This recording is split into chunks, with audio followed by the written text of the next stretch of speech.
اعوذ باللہ من الشیطان الرجیم بسم اللہ الرحمن الرحیم السلام علیکم یا رسول اللہ وعلا آلک و اصحابک یا حبیب اللہ السلام علیکم یا رسول اللہ وعلا آلک و اصحابک یا حبیب اللہ۔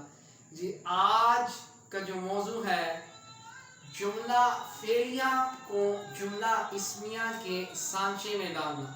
اب جملہ فعلیہ تو وہ ہوتا ہے نا کہ جس میں فعل ہوتا ہے پھر اس کے بعد فاعل آتا ہے، فعل فاعل مل کر پلس فعل پلس فاعل مل کر جملہ فعلیہ ہو جاتا ہے۔ اب وہی جملہ فعلیہ کی عبارت کو جملہ اسمیہ میں سانچے میں ڈالنا ہے تو وہ کیسے تیار ہوگا وہ ٹینس، تو اس کا طریقہ کار کیا ہے؟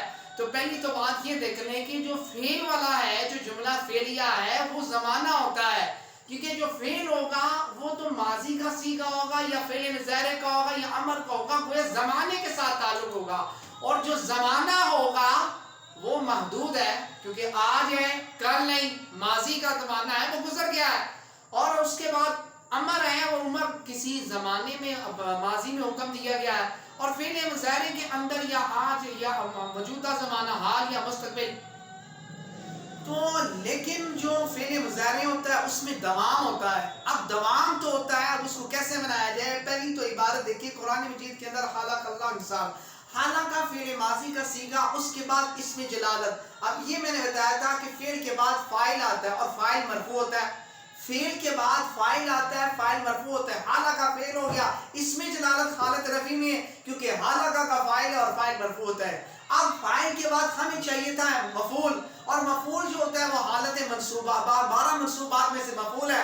انسان حالت نصبی میں ہے اور حالت نصبی میں ہونے کی وجہ کیا ہے؟ یہ حالانکہ کا مفعول ہے، تو عبارت مکمل ہوگی۔ حالانکہ فعل اسم جلالت حالت رفع میں، کیوں حالت رفع میں؟ حالانکہ کا فاعل ہے، فاعل مرفوع ہوتا ہے۔ انسان نصبی حالت میں، کیوں؟ اس لیے کہ حالانکہ کا مفعول ہے، مفعول حالت نصبی میں ہوتا ہے۔ اب فعل پلس فاعل پلس مفعول مل کر جملہ فعلیہ خبریہ ہو گیا۔ اب اسی جملہ فعلیہ کو اٹھا کر جملہ اسمیہ کے سانچے میں ڈالیں گے تو قاعدہ یہ ہے کہ فاعل کو مقدم کر دیا جائے۔ اب یہاں پر اسم جلالت جو تھا اللہ، یہ اسم جلالت فاعل تھا، اب یہ تو ہے جملہ فعلیہ خبریہ۔ اب ہم نے جملہ فعلیہ کو بنانا ہے جملہ اسمیہ میں۔ اب جب جملہ اسمیہ میں بنائیں گے تو کیا کہا؟ فاعل کو مقدم کرو۔ اب جب فاعل کو مقدم کیا تو پہلے تو تھی نا خلق اللہ انسانا، تو فاعل تھا اسم جلالت۔ اب ہم نے جملہ اسمیہ کے سانچے میں ڈالنا ہے تو فاعل کو مقدم کر دو، اب عبارت ہوگی اللہ، اللہ خلق الانسان۔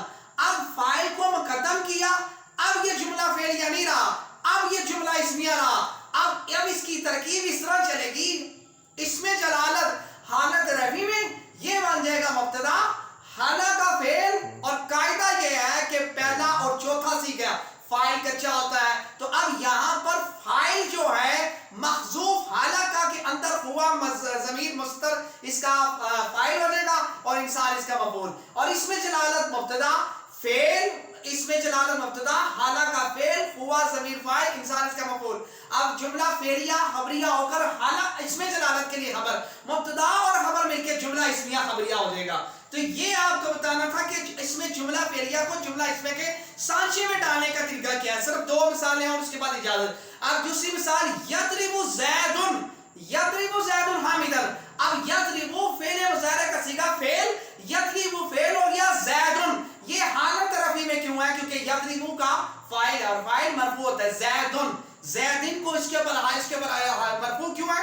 کیونکہ یہ فعل ہے اور فعل کے بعد کیا آتا ہے؟ فاعل آتا ہے اور فاعل مرفوع ہوتا ہے، تو زید مرفوع ہو گیا۔ اب آگے اب حامدن، اب حامدن کیوں ہے؟ یہ حالت نصبی میں اس لیے کہ یضرب کا مفعول ہو جائے گا، تو اب کیا عبارت ہوئی؟ فعل پلس فاعل پلس مفعول مل کر جملہ فعلیہ خبریہ۔ اب ہم نے اس جملہ فعلیہ کو اٹھا کر جملہ اسمیہ میں بنانا ہے تو اب فاعل کو مقدم کر دو، اب عبارت کیا بنے گی؟ زیدن، زیدن یضرب حامدن۔ تو اب ترکیب کس طرح چلے گی؟ زیدن مبتدا، یضرب فعل، ہوا ضمیر مستتر بشیدہ فاعل، حامدن اس کا مفعول، فعل فاعل اور مفعول مل کر جملہ فعلیہ خبریہ ہو کر زید کے لیے خبر، مبتدا اور خبر مل کے جملہ اسمیہ خبریہ ہو جائے گا۔